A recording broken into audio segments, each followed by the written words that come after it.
Dogfight doubles. Wow, that's a blast from the past, and look at that one.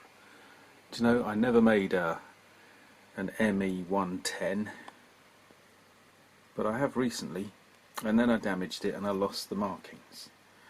And then the computer ate the film. That was quite, when I say recently, a couple of years ago. And a good old Spitfire, who, you know, always room for another one. Tragically, it's one of these slot boxes. Don't like them. With a little bit of information on the back and a lot of advertising. Anyway, those were the days. So let's get it out and let's have a look. Here we go. The basics. 2 bags. There's our little Spitfire. Just had a look. All in one wings, not split down the middle. You probably can't see that, it'll become apparent. Markings. Hello. No Spitfire markings. Oh, that's interesting. This is second hand. Maybe they're in the bag. And then there's the Messerschmitt and the instructions. I think we're all familiar with Airfix by now. So, oh, hang on. And there's the A-frame stand hiding in there. Yeah, let's get on. No messing. This is the Messerschmitt. Well, state the obvious, why don't you? It's clearly not a Spitfire. With the key parts, obviously I've kind of done that wing. And that one's coming together. The wings come in the 2 top and bottom half. I've glued that already. And the tail, I point the wing out because, as I said, the Spitfire wings are single units. They do not have the top and bottom. They're just the whole thing. Another thing to compare, let's do this. Oh, shadow.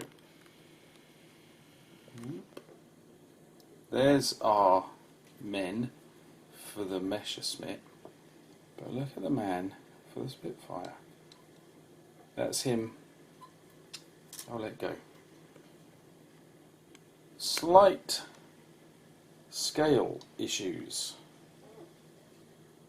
How about that? Got to paint them up, obviously, that's just base coats, but so there we go. The zoom's gone. I pressed the wrong button and it all went wrong. So we're back now. These parts are all going together superbly well. Obviously it's a really basic, very fundamental model. All the same, it's virtually making itself, and it is a marvellous thing to do. So I'm whizzing through it, and it's just brilliant. Great stuff. So let's see if I can do a few more bits without actually finishing it. Quick view of the underside of the wing, just with the drop tank and the vent. Vent, is that the word? And now the Spitfire, really simple stuff. There's the basics. As you can see, almost done like that, and then there we are with the wings flipped up the other way, so you can see most of you know, what's done. The classic Dogfight double stand, just 3 bits, and I'm always pleased that it's in black, because there's no point in trying to hide it, is there? The clear ones are great fun, and I appreciate them more now than I did as a kid. But let's just get on with it. It's a stand, it's plastic, they ain't real, they don't fly, so have a bit of style.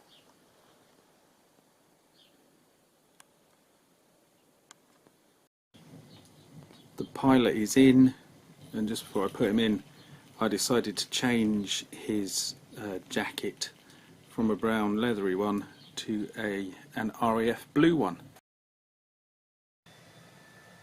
Do you know what? I've got this far, and I am not going to paint the glassware. because the detail is so fine and so low relief that I think I'll just be making a bit of a mess.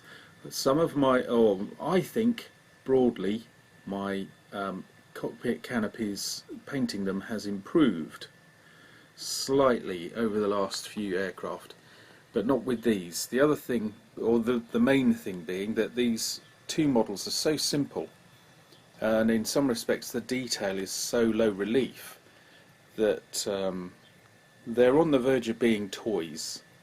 So I might just leave it at that as far as the canopies go, because you know, I can take a hint from the model, if you see what I mean. And the hint says, yeah, just step back from this one. Knowing when to stop is important, and we haven't finished yet, so there's other things to do. So canopies, I'll be more macho and bold and brave on other models, not these. You've probably noticed I have kind of feathered the props on the left-hand engine of the Messerschmitt. Anyway, there's some paint. The greens and the greys look really similar. They weren't, but there we go. And here it is, markings on and on its stand. The markings went extremely well on the Messerschmitt. Took about 20 minutes to do, and it had by far the majority, and the tiny little ones. You can see all the little yellow dots on the wing, triangles. As for the good old Spitfire though, the transfers fell apart in the bowl. They just started to disintegrate. You can see one sign of it there on the maple leaf, but I wonder if we have the stability to do this. But over here, the large letters and the roundel just collapsed. It took 20 minutes to get that on, and as you can see it's still cracked. And people will say, oh, you need to use decal fix and that kind of thing. I'm afraid it was disintegrating long before we got that far. So that's the best I could get out of it. I think a little bit of paint work might help this, or perhaps I'll resort to the easy option and do some weathering. That wasn't the only one, but that's the most obvious one. To my mind, that's a sign of age. Sometimes it's a sign of cheap transfer manufacture, but with Airfix and with the ease with which these ones went on, I think that one's probably had a little bit of a harder lifetime for some reason or another. So there's your negatives. Apart from that, what a nice little vignette actually. Vignette, see how I come up with these words. It's great stuff. Yes, simple aircraft. No, the aircraft are great. Simple models, as I said, on the verge of being toys. But that's okay. That's what this little channel is all about. Relearning. And can you get almost the same as the image on the box? Look at that, nearly there. I don't want to glue the aircraft on. Well, not yet anyway. I might do in the future. But then in the future I might paint the canopies. So I'll take it off to do that, probably. But you could, if you glued them, then you could get a better tilt on the Spitfire and get it much more like on the image, and a little bit more of a tilt on there. And yes, I've done the propeller. Oh, I haven't painted the propeller cone thing. Oh, there's always something in there. But anyway, it wouldn't take long to get an absolutely perfect reproduction of that rather fine bit of box art. And yes, I've cut it off the box, and do you know what? I might start a scrapbook of good box art. Would I recommend you buy this if you see it in the shops? Of course I would. Look at it, it's a Dogfight double. Would I recommend you put any high intellectual sort of preconceptions to one side? Yes, I would. This is just fun, fun, fun. So, good stuff. I enjoyed it, and it looks alright in the end. I've always got room for improvement, but these simple models look really quite nice, don't they? There we go. Thanks for watching, chums. I really enjoyed that. That was good fun.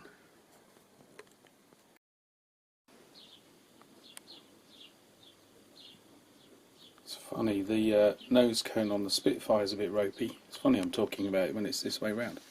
And it was ropey on the sprue, and I thought I'd got the better of it. But having given that nose cone a further paint job, it's just come out looking worse. So a little bit more filler on that one, just and a bit more, and then extra decal fix. So there's always something to be done, isn't there? Never quite ends. I'm sure things can come to an end, but I find I tend to go back and fiddle. Maybe that's something I need to get a grip on.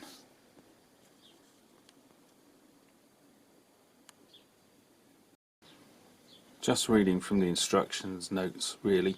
During the 1930s, the German Luftwaffe required a long-range strategic fighter, and the Messerschmitt company proposed their twin-engine Me110. So that's this. The C and D version are what we've got here, and I think it's a rather underestimated aircraft in some respects, because this was being produced, designed and manufactured from 1936. So it's one of those interwar aircraft, and this says here, at the outbreak of the war in September 1935, it proved almost invincible against mainly obsolescent fighter opposition in the early months during 1940. So it was doing well. It's just you have the arms race that takes place, particularly when a rather vicious war is going on. The other thing about it is it seems to be one of those that was deployed sort of outside of its initial remit, which seems a bit of a shame on its behalf. But anyway, it couldn't keep up with the Spitfire and the Hurricane. But this says it was used right up to the end of the war and used in a variety of theatres. I think its real problem is maximum speed 560 miles per hour, whereas this Spitfire could do 657. As for this Spitfire, and its Wing Commander J.E. Johnny Johnson, DSO DFC, was the top scoring Royal Air Force fighter ace in Western Europe during World War II, with 38 combat victories.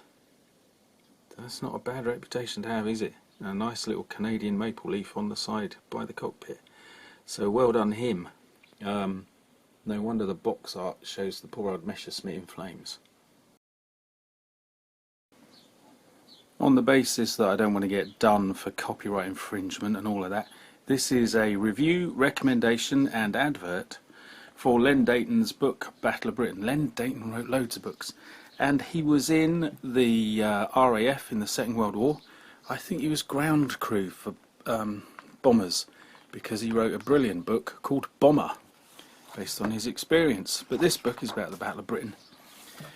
And it has sections on all kinds of aircraft, but importantly it has a bit on the 110, the Messerschmitt, and it's very fair. Let me just move that out of the way.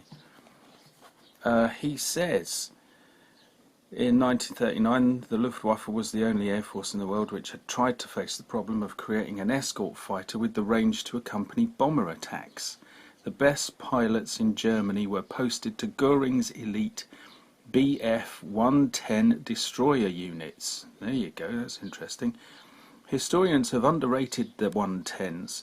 Their poor acceleration and wide turning circle made them no match for the Spitfire in the Battle of Britain, and indeed gave the overworked Bf-109s an extra role in protecting them. So, bit of a problem there. But by many standards, the Bf-110 was a fast aircraft, 40 miles an hour faster than most Hurricanes, and its formidable nose armament could be deadly. When the 110 had the chance to dive from high level for a single attacking pass before breaking away, it could be very effective. It later became a first-class night fighter and performed well against daylight bomber formations. So it's not all bad news, and it is a lovely looking aircraft. So there we are. I would recommend this book because it says intelligent things like that, and it's not rooted in the dogma of received wisdom. And if you're a fan of Dogfight doubles, you'll love this. What have I gone and done? It's 1/48 scale. Don't hold your breath, it'll be ages before I make this one.